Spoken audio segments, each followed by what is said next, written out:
What if the tastiest fruit in North America isn't on store shelves or in fancy desserts, but quietly growing wild, forgotten by almost everyone? Locals once filled entire wagons with this secret crop, and foragers guarded its spots.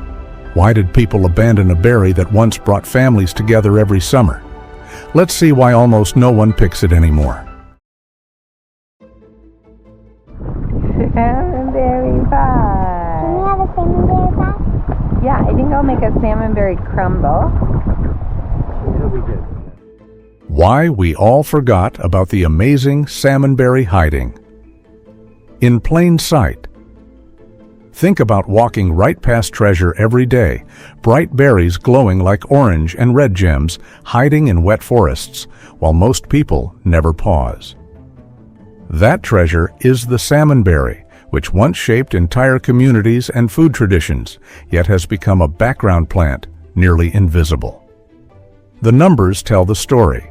Salmonberries still grow wild along 1,000 miles of North America's Pacific coast, from California all the way to Kodiak Island in Alaska, covering an estimated 3 million acres of public land. For thousands of years, indigenous families depended on these berries. The Tlingit people called the salmonberry Nichin, while the Salish and Haida had their own names, passing down picking spots through generations. Historians have found records from 1838 showing coastal villages harvested as much as 1,000 pounds in a single week, sharing the bounty in large woven baskets. Early explorers like George Vancouver wrote about seeing entire hillsides glowing with fruit, describing them as eagerly devoured by natives and bears alike. In fact, bears in southeast Alaska consume up to 5% of their spring calories from salmonberries, making them a vital link in the forest food web. When the first settlers arrived in Oregon and Washington, they quickly picked up the habit. Old cookbooks list dozens of recipes: salmonberry puddings, jellies, even wine. By the 1880s, wild salmonberries sold for up to 12 cents per pound at Seattle markets, almost double the price of strawberries at the time. Salmonberry preserves became a top-selling treat in local stores. Despite this wild abundance, commercial farming never took off. The berries bruise in minutes, and the shelf life measures hours, not days, so shipping was impossible. As modern agriculture boomed and people craved uniform, glossy fruits that survived trucking and storage, strawberries swept in to fill the shelves. Even today, U.S. Department of Agriculture surveys list 0 commercial salmonberry farms, despite nearly 200,000 tons of wild fruit growing across the Northwest each year. Walk through almost any forest park west of the Cascades, and the numbers add up.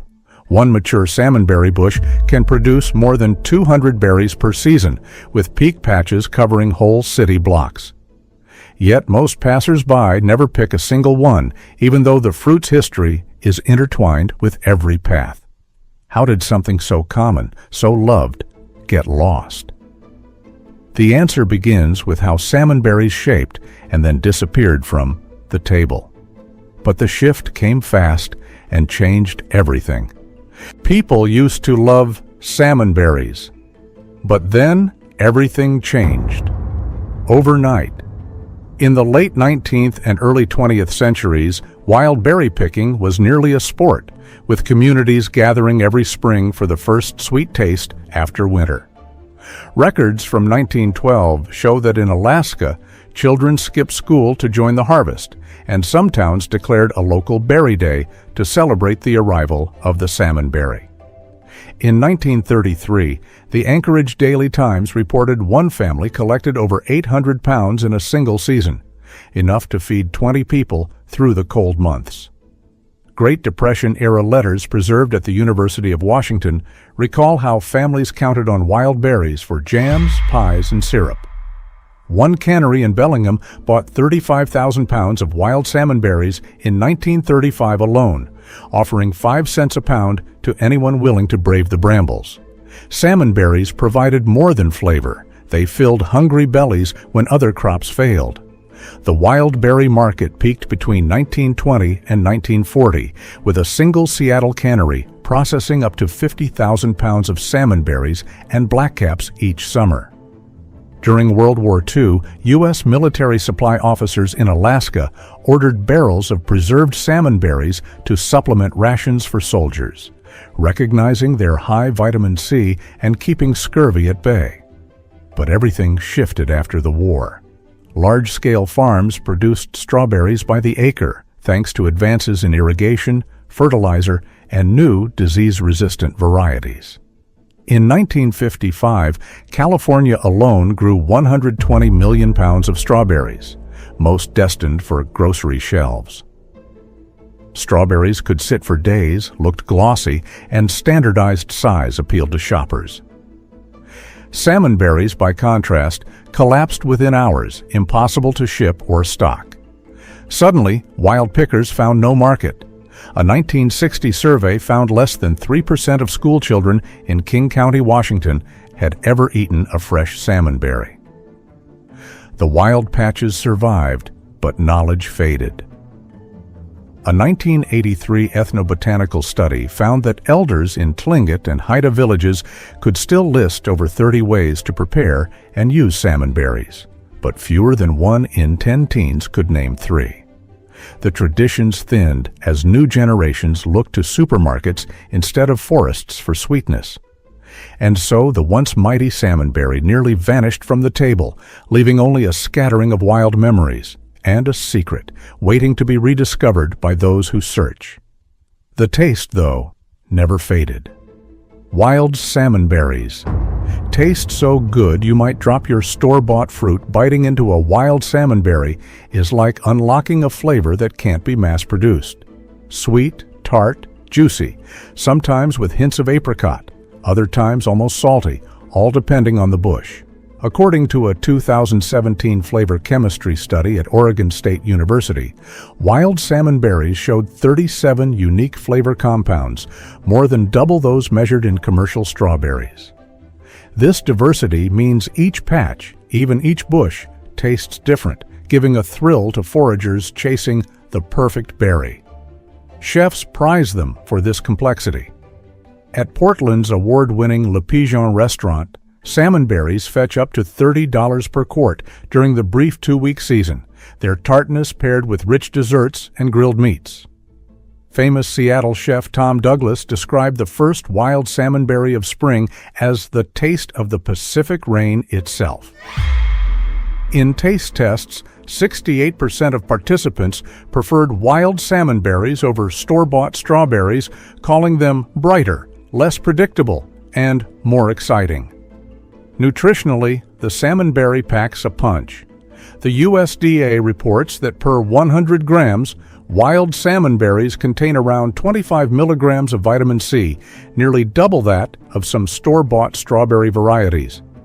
They're also high in anthocyanins and ellagic acid, compounds studied for their antioxidant and anti-inflammatory benefits. But the berry's biggest secret? Scarcity. Salmon berries bruise within minutes, start fermenting at room temperature, and resist storage. Unlike strawberries, which ship in chilled trucks for 1,000 miles or more, salmon berries must be eaten or preserved within hours. As a result, nearly all are consumed within 10 miles of where they grow. One forager joked, "If you see them at the market, someone picked them this morning.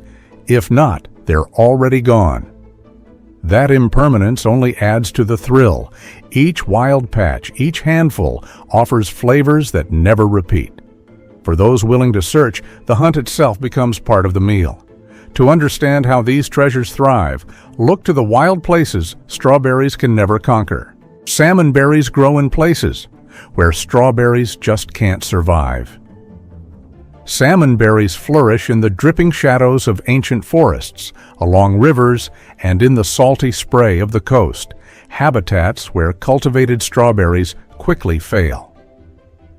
A survey from the U.S. Forest Service maps wild salmonberry growth along nearly 900 miles of temperate rainforest, stretching from Mendocino County up through British Columbia and the islands of southeast Alaska. These areas receive over 100 inches of rain each year, and the soil is rich with nutrients washed down from the mountains. Unlike strawberries, which demand precise irrigation, full sun, and gentle handling, salmon berries need almost nothing but space to grow. Botanists report that a single bush can live for more than 50 years, producing thousands of berries in its lifetime. The bushes often reach heights of 13 feet, with canes thick enough to shelter small animals and birds. Some old-growth forests feature salmonberry thickets so dense that researchers have to cut their way through, a sign of healthy land. There's another twist. Salmonberries and Pacific salmon share a bond. The nutrients from decaying salmon swept up by floods feed the berry roots. In return, the berries feed animals, from bears and foxes to thrushes and hummingbirds.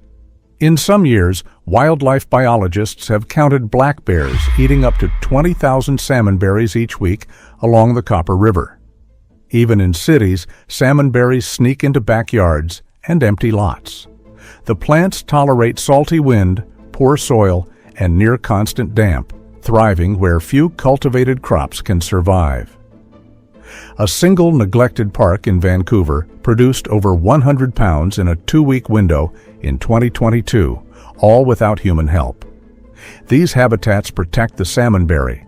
So long as wild places remain, the berry persists. But the next surprise hides not in the berry's toughness, but its astonishing powers packed inside each glowing fruit.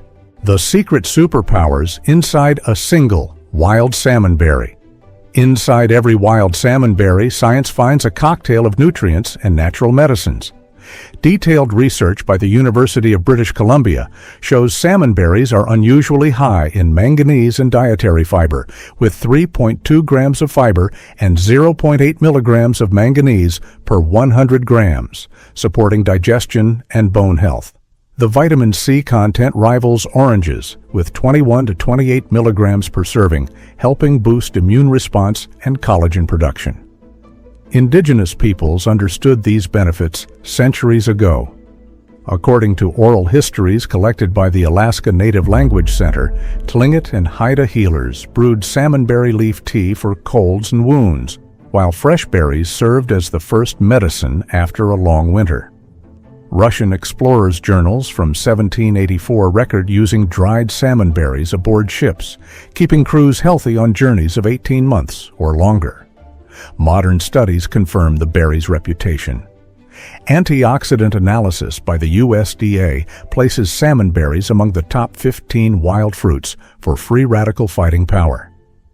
Animal studies from 2014 suggest salmonberry extracts can lower blood sugar, reduce inflammation, and even speed recovery after illness. Nutritionists at the University of Alaska found that communities eating more wild berries, including salmonberry, showed lower rates of metabolic disease and higher average vitamin intake. There's even a global market for this wild nutrition. Japanese importers pay over $80 per kilo for frozen wild salmon berries, prized as rare delicacies and health gifts. In local farmers' markets, wild forage salmon berries can command $20 per pint, sometimes more than blueberries or blackberries. But perhaps the berry's greatest superpower lies in its ephemerality. These health benefits come only to those quick enough to pick and eat before the berries vanish. The first taste remains unforgettable for many.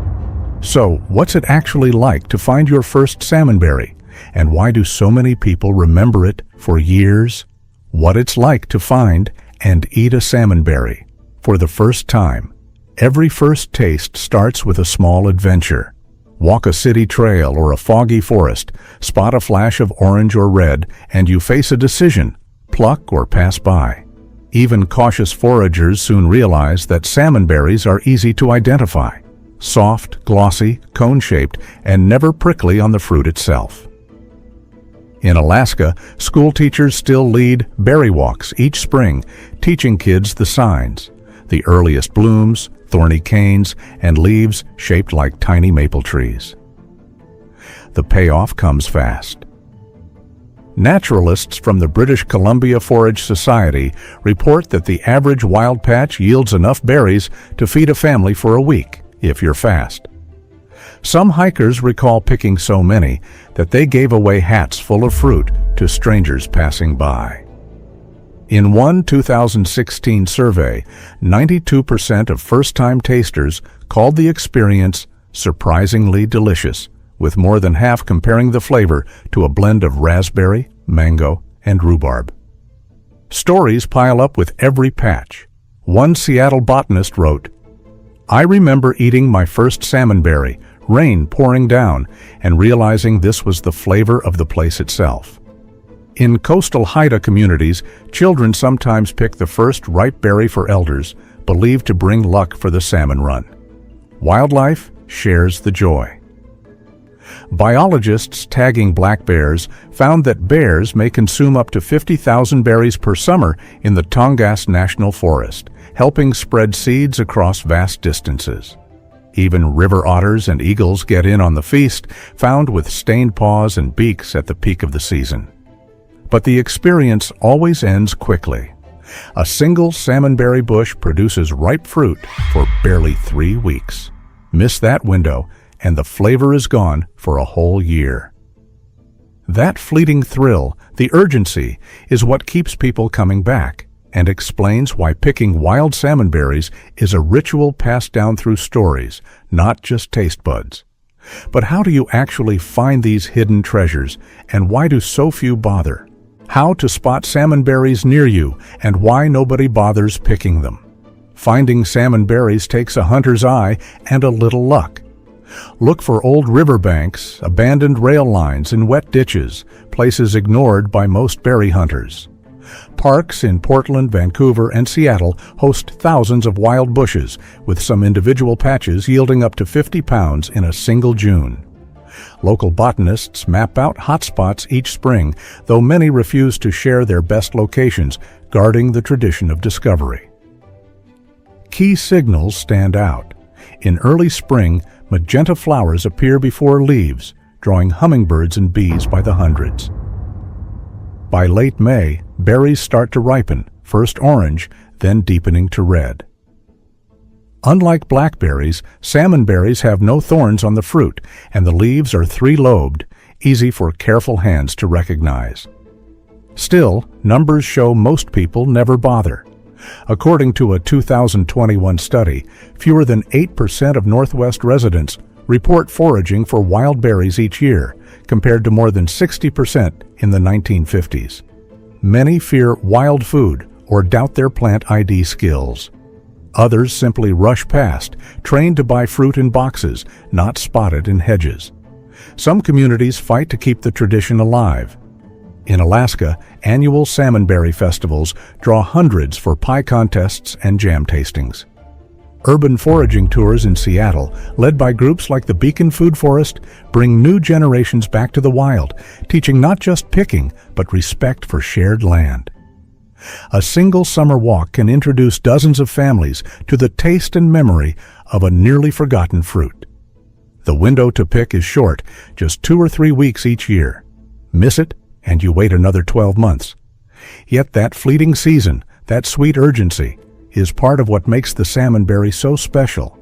Scarce, wild, and packed with history, the salmonberry invites everyone willing to pause, look closer, and taste a chapter of North American food history hiding in plain sight. There's always another story waiting just out of sight. Every mystery connects to the next. If you're ready for more, follow the journey. The next untold secret is just one video away.